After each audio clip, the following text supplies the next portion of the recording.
fidèles téléspectateurs de Questions Santé, ce samedi, plusieurs questions au sujet de l'alimentation encore vont se poser quand on sait qu'il est important de s'alimenter pour plusieurs besoins. Notre corps, notre organisme a besoin des aliments pour l'entretien, pour pouvoir redynamiser les structures cellulaires de notre organisme. Ils sont pourtant nombreux à continuer d'opter pour une restriction alimentaire, entraînant derrière eux ou alors dans leur quotidien plusieurs conséquences. Et l'une de ces conséquences, mesdames, messieurs, est bien perceptible dans cet élément que je vous propose.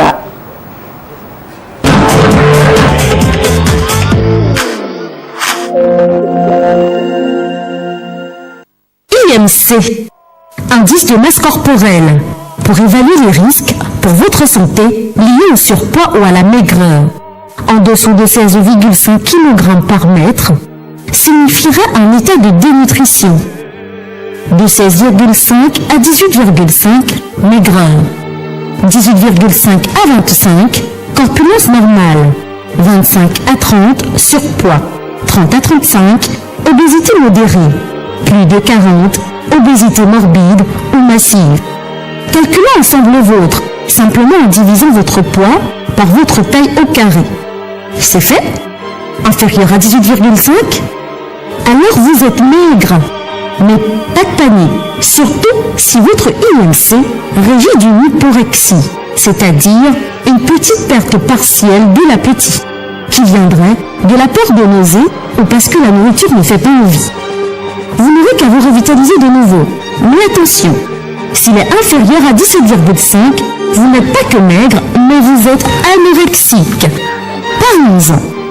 L'anorexie est un phénomène dont on parle beaucoup de nos jours, notamment chez les jeunes filles qui veulent être maigres ou avoir une bonne silhouette, une taille de mannequin.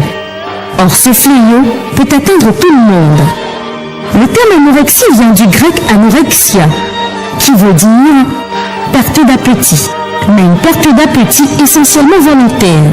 Il est donc important de souligner qu'il existe plusieurs types d'anorexie, dont l'anorexie restrictive, qui est un rejet de la nourriture par crainte de perdre du poids. L'anorexie boulimie, qui au contraire de l'anorexie mentale, est l'ingurgitation massive et exagérée de nourriture provoquant des vomissements volontaires et spontanés. L'anorexie mentale fait l'objet d'une catégorie bien à elle. La personne souffrante se voit comme influencée par des règles et des impositions de son entourage. Et ici au Cameroun, c'est la forme la plus récurrente. Cette pathologie se montre aussi génétique, au même titre que le trouble de la personnalité, où la dépression influe sur son développement. Ses conséquences peuvent alors être graves. Perte de mémoire, bonne humeur altérée, diminution des facultés psychologiques, cycle menstruel perturbé, voire coupé, insomnie, ralentissement du rythme cardiaque et des douleurs abdominales. Et seul un suivi psychologique est obligatoire pour connaître la source du problème et y apporter un traitement. Et le rôle de la famille est alors crucial pour remonter la pente. Vous l'avez bien dit, Marlise Babois, qui nous disons déjà merci. Le rôle de la famille est crucial lorsque on devient anorexique. C'est le sujet de ce matin, fidèles téléspectateurs. Anorexie nerveuse ou anorexie mentale, c'est une expression pour désigner toutes ces personnes qui refusent volontairement de s'alimenter et qui sombrent justement à une dépression nerveuse qui leur entraîne par là plusieurs conséquences. Pour plus d'amples explications, nous allons nous diriger vers un nutritionniste, celui-là même qui connaît très bien le rôle ou alors les différents apports qu'ont les aliments lorsqu'on les consomme. Alors, un tour chez Monsieur Siménie Fabrice qui nous parlera alors en détail de ce phénomène qui n'est rien d'autre que l'anorexie mentale ou alors l'anorexie nerveuse.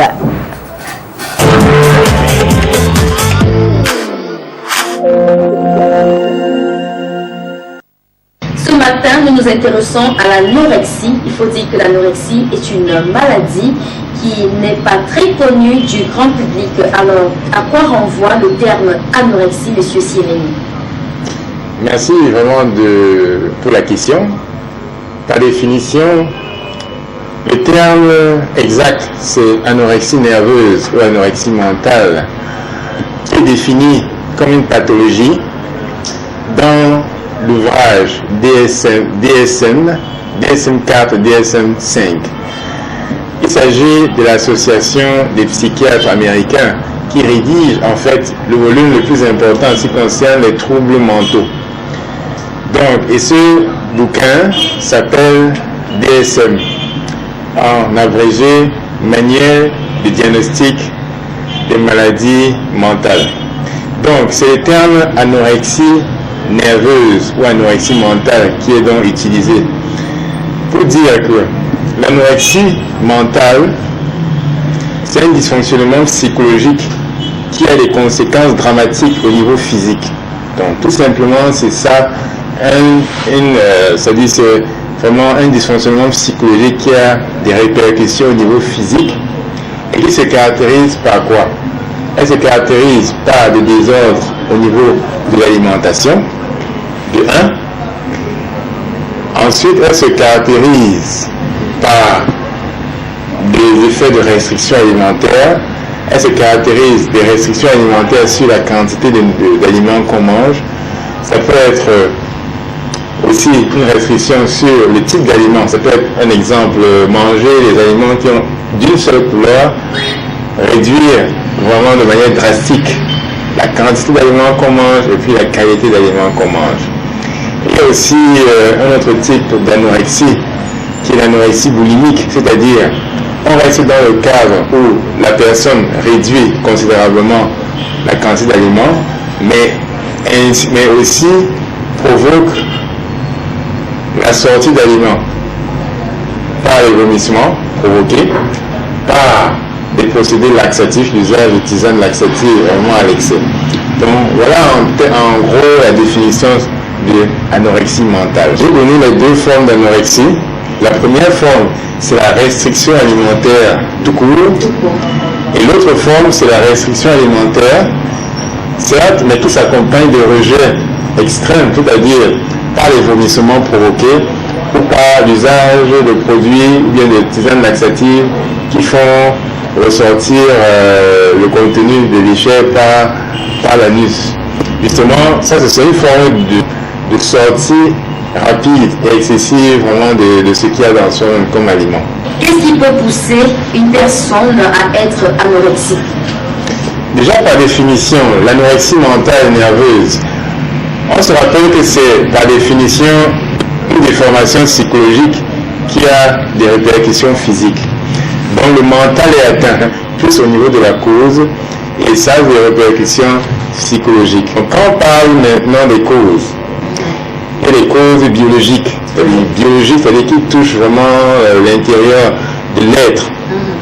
Au niveau biologique, là on parle du cerveau, parce que le cerveau qui est une partie du conduit nerveux.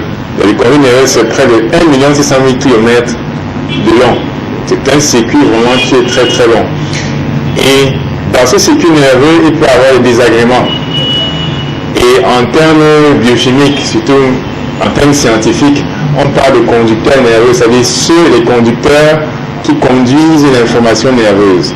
On parle de sérotonine, on parle de dopamine, on parle de norépinéphrine, d'épinéphrine, ainsi de suite. Ce sont les conducteurs nerveux qui ont un rôle à jouer sur nos émotions et sur notre appétit. Donc, parmi eux, notamment la dopamine et surtout la sérotonine.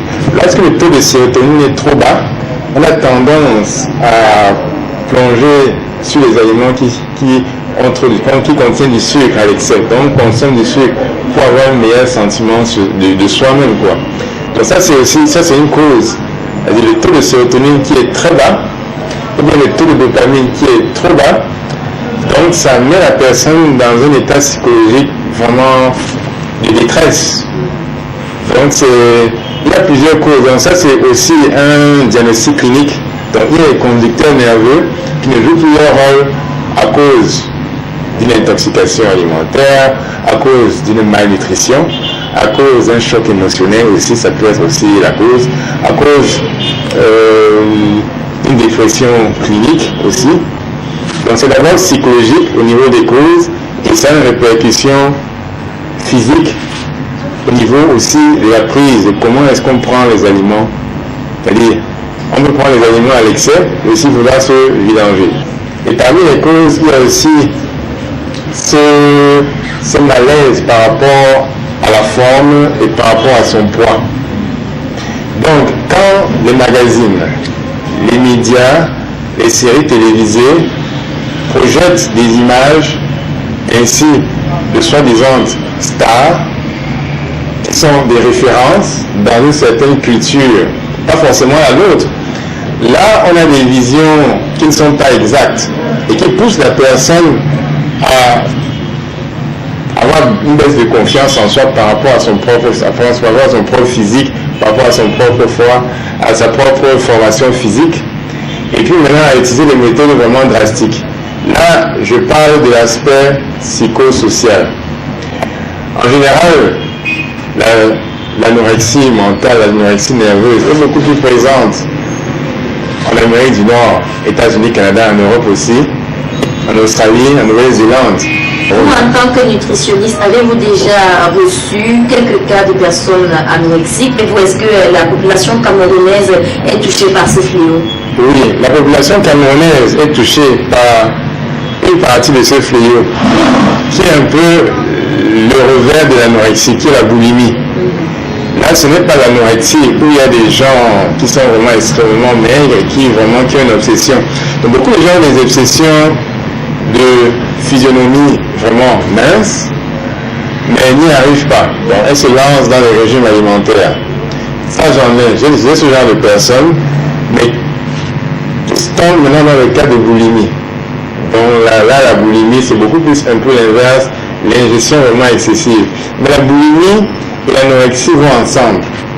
40% des personnes qui commencent par l'anorexie arrivent avec la boulimie plus tard. Quelle est la conséquence de la boulimie? Ça se manifeste comment? J'aimerais revenir à la définition de l'American Psychiatric Association qui parle de la boulimie nerveuse. Ils utilisent le terme de bulimia nervosa, bien anorexia nervosa. Ça, c'est le terme utilisé, donc où le cerveau est toujours concerné. Donc, comme effet psychologique, il y a les dépressions cliniques, il y a la baisse des signes de soi. Et là, les conséquences sont toujours liées avec les causes. Elles vont toujours ensemble.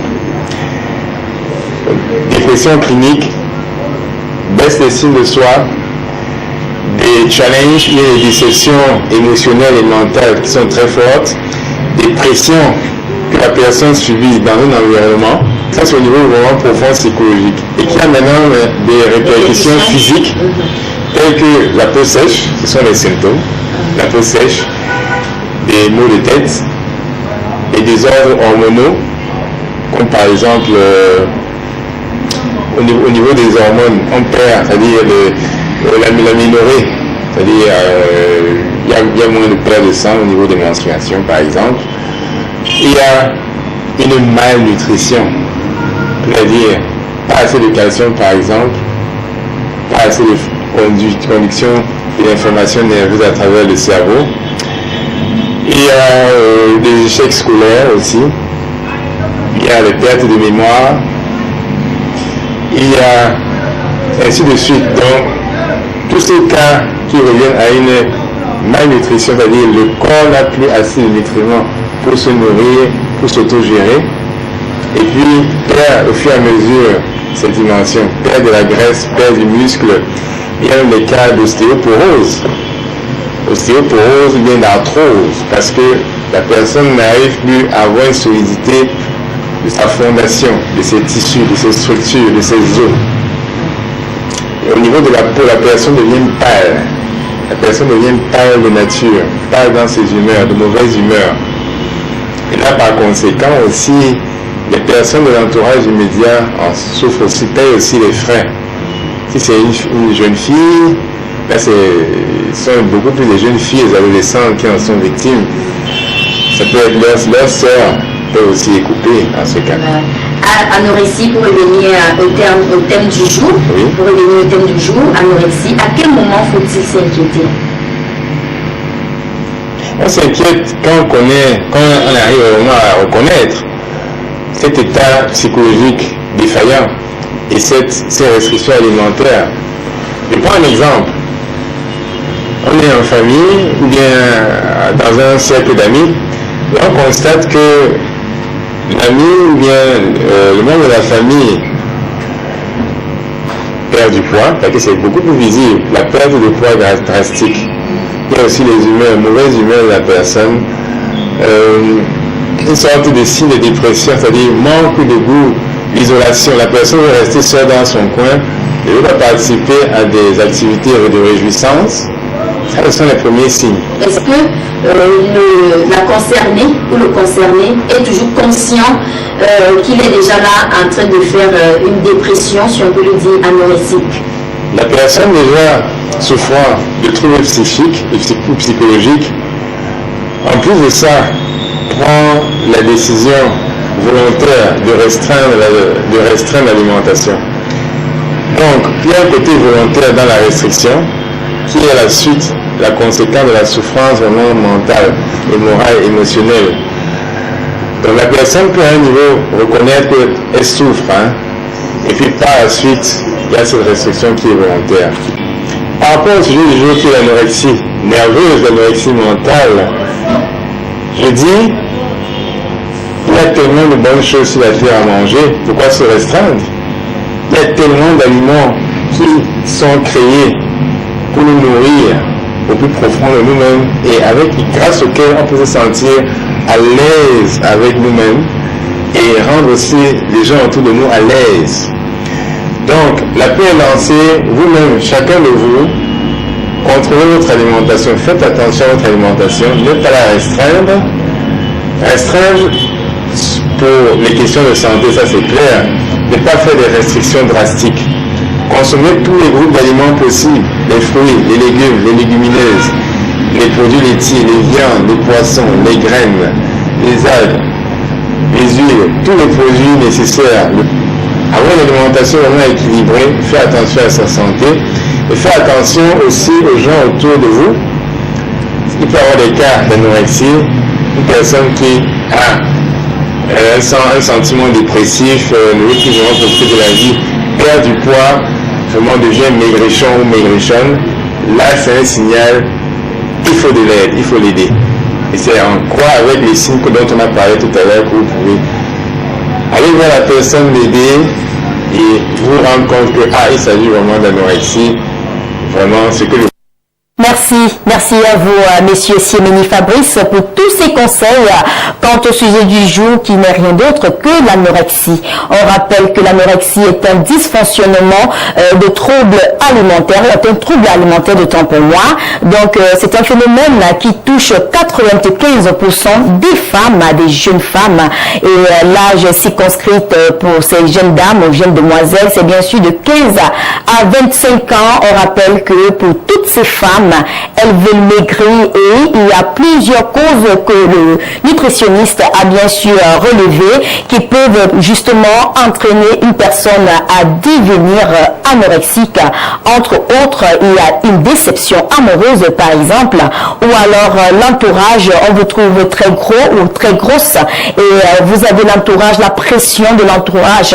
Il y a même des familles qui peuvent conduire leurs enfants ou leurs sœurs à être anorexiques tout simplement en lui répétant en longueur de journée que vous êtes si grosse, vous mangez beaucoup, donc il faut faire attention parce que quand on devient anorexique, très souvent on ne le sait pas, on décide juste de restreindre de façon drastique tout ce qu'on consomme et pour d'autres, ils peuvent en consommer et après rejeter. Là, c'est le phénomène de la boulimie qui est un autre type d'anorexie. Donc faisons attention, mesdames, messieurs, quand on vit en société, il y a plusieurs causes qui peuvent entraîner quelqu'un à devenir anorexique, et on rappelle que les signes, je dirais même le premier signe est l'amaigrissement. Si vous voyez votre sœur en train de perdre énormément de kilos, alors il y a de quoi s'inquiéter. Peut-être cette personne est en train de devenir anorexique, mais seule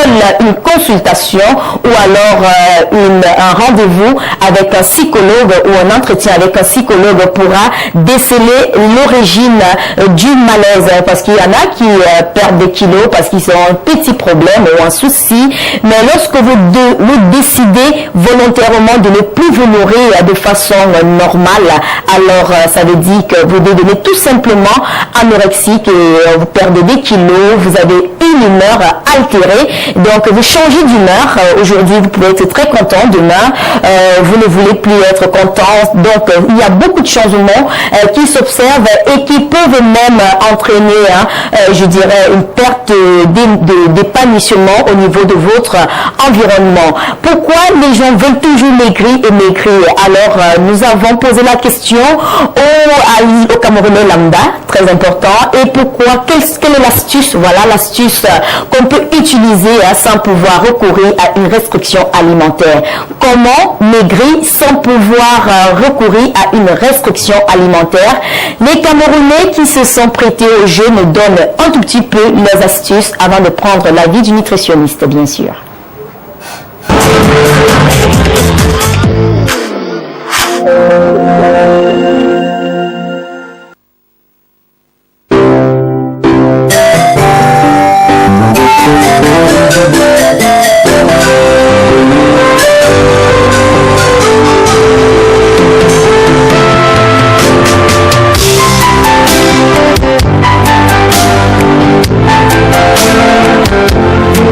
Déjà pour maigrir, ça moi j'ai mes principes. Déjà chaque matin avant de sortir, je pratique toujours mon sport. Et le soir, je pratique toujours mon sport. Donc je n'ai pas besoin de consommer soit le citron ou quoi que ce soit pour mon régime. Et ma nutrition est contrôlée, je mange pas n'importe comment, je mange 3 fois par jour. Au matin, je prends un déjeuner, à midi, je mange léger, le soir, même chose. Moi, je ne suis pas concerné par la question de la perte de poids. Moi, j'aimerais plus en prendre. Est-ce que vous savez comment on peut prendre du poids sans, je sais pas moi, passer par un régime aussi? On peut être plus sérieux. Disons que la question de la perte de poids, effectivement, on peut perdre du poids sans procéder à un régime spécifique. Ça dépend non seulement de son alimentation, peut-être ça concerne le régime, mais ça dépend aussi de ses habitudes.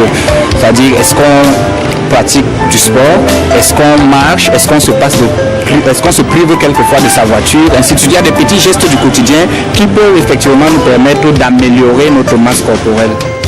On peut perdre le poids sans recourir à un régime en faisant du sport régulièrement et éviter les nourritures tardives. Dans les amours de 18 heures, tu peux arrêter de manger. Attendre le lendemain matin avant de manger. Écrit en faisant du sport. Mais moi, comme je ne suis pas sportive, j'ai toujours recours pas vraiment à un régime en tant que tel, mais en restreindre le gras. Voilà, résumer le gras que je consomme, surtout le gras. Je ne sauve pas le repas, mais je dis bien congeler le gras que je consomme. Aucune idée. Oui, pour perdre le poids sans recourir à un régime, on peut faire déjà du sport. Oui, comme sport, il y a la marche, on peut marcher, aussi l'exercice physique, les étirements, maintenir la forme. Et aussi éviter de manger à des heures tardives. Déjà à partir de 21, il n'est pas conseillé déjà de manger à cette heure. Parce que généralement, on dit, on n'arrive pas à digérer. Mais il faut que laisser l'organisme digérer ce qu'on a mangé. À cette heure-là, ce n'est pas très évident. Bon, c'est facile de manger à partir de 120 maximum. On arrête. On peut perdre du poids en faisant des exercices physiques, en évitant de trop grignoter en journée et tout. Je pense qu'il faut faire aussi du sport. Avec le sport, nous pouvons bien perdre du poids. Ça permet aussi de perdre du poids. C'est une partie, c'est aussi en quelque sorte un régime. Je ne pense pas que pour faire du régime, il suffit seulement de se priver de manger. Même en faisant du sport, en cheminant, soit même en dansant, c'est en quelque chose. Tout ça, c'est en réalité sur du sport. Donc je pense que ça ne va pas d'aller là.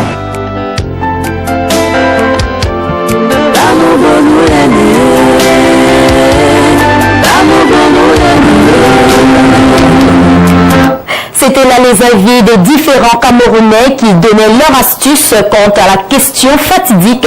Comment faire pour perdre le poids sans recourir à une restriction alimentaire? À présent, nous allons prendre l'avis d'une personne indiquée. C'est toujours notre très cher nutritionniste, monsieur Siménie Fabrice. Comment faire pour perdre le poids sans recourir à une restriction alimentaire?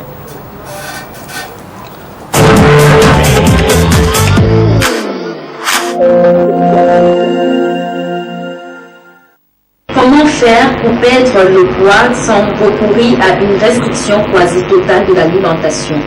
Quand il s'agit de perdre le poids, je dirais même plus, perdre l'excédent de poids, il est important d'abord de connaître quel est son type physiologique. Il y a 4 types physiologiques principaux. Et là, il y a un excédent de poids, mais c'est à quel niveau? Est-ce que c'est au niveau de la poitrine? Est-ce que c'est au niveau des hanches, des fesses? Est-ce que c'est au niveau global? Est-ce que j'ai un type de physique qui me pousse vraiment à avoir vraiment un excédent sur une partie? Là, vraiment, ce sont les questions de spécialistes que moi, je me poserai d'abord. Et maintenant, sans avoir de restrictions alimentaires, parce que ce sont les restrictions alimentaires qui privent vraiment notre corps d'éléments qui est nécessaire pour bien fonctionner. Donc, les questions à se poser, c'est de savoir que chaque personne est unique. Tu es unique, tu as une physionomie unique et nourrir ton corps avec le maximum d'éléments possibles est important. Donc, par la suite, en cherchant à savoir quel est ton type physiologique, essaie de te nourrir avec tous les groupes d'aliments possibles. Vraiment, tous les groupes, sans exclure. Beaucoup de personnes se lancent dans les restrictions et ont des problèmes métaboliques de transformation d'énergie. Et quand je parle de problème métabolique et de transformation d'énergie, parce que d'une part, ils disent, ok, j'exclus les féculents. Donc, plus de féculents pendant un certain temps, ou bien plus de protéines pendant un certain temps. Et ça, c'est une erreur. Donc, consommer durant un plan de la semaine, par exemple, des fruits, des légumes, des viandes, des produits des légumineuses comme les haricots, des graines de céréales aussi, donc des épices variées, pas seulement trop de piment par exemple, utiliser vraiment des épices variées, pas forcément toujours du piment, l'alcool vraiment en mode vraiment modéré, sinon pas du tout. Donc réduire vraiment les excédents, revenir vraiment à un équilibre qui correspond à ton type physiologique. Et c'est là que progressivement tu pourras être en équilibre. L'équilibre que tu vois maintenant sur ton corps, c'est parce que tu as fait des restrictions avant et tu as une idée qui n'est pas réelle de la réalité. Donc tu as un physique qui est précis, ça peut être... il y a des gens qui viennent au monde et dans leur famille, ils ont une poitrine développée par rapport aux jambes. Et c'est là leur type physiologique. Donc, il ne faut pas qu'ils essayent d'être comme la personne qui est filiforme, en fait type mannequin. Non, là c'est pas possible. Là c'est pas possible. Donc revenir à ton type physiologique en fait de naissance, ça peut être ça. Et puis il est aussi important de consulter pour savoir est-ce que vous n'aurez pas déjà un problème de métabolisme. Déjà pour les personnes qui ont 100 kg, 120 kg, 140 kg, 150 kg, là c'est déjà trop. Là il faut savoir que je suis déjà en excédent de graisse, je suis en excédent, vraiment c'est trop, il faut faire quelque chose. Là c'est vraiment un problème chronique. Merci encore à M. Siménie Fabrice. On rappelle que le sujet qui nous a réunis ce matin, c'est bien sûr l'anorexie, qui est une décision volontaire de ne pas manger pour peur de prendre quelques kilos. Alors voilà quelques conseils que vous a prodigué le nutritionniste.